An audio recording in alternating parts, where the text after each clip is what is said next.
In this video, we will show you motion change beautiful welcome slide in PowerPoint. So, let's start.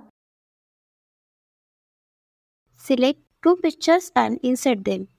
Click on shape, select rectangle, drag it over here and select the text box. Here we write welcome. Select a new font. Make your text bold and increase the font size.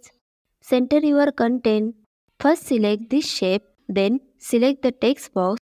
Go to Format, go to Merge Shape and select Subtract. Select Color from Shape field. Select a rounded rectangle.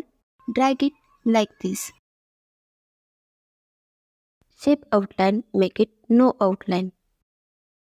Select Color from Shape field. Then align middle.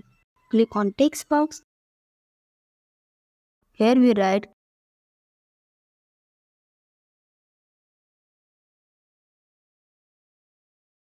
go to character spacing. Adjust the spacing between character. Center your content.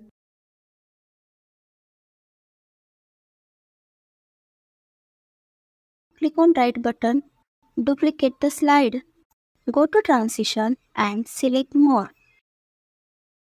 Increase duration also. Select line and this picture shift to left side. Go to first slide. Now let me watch the slideshow. If you like this video, please share this video with your friends and family. And don't forget to subscribe. Thank you.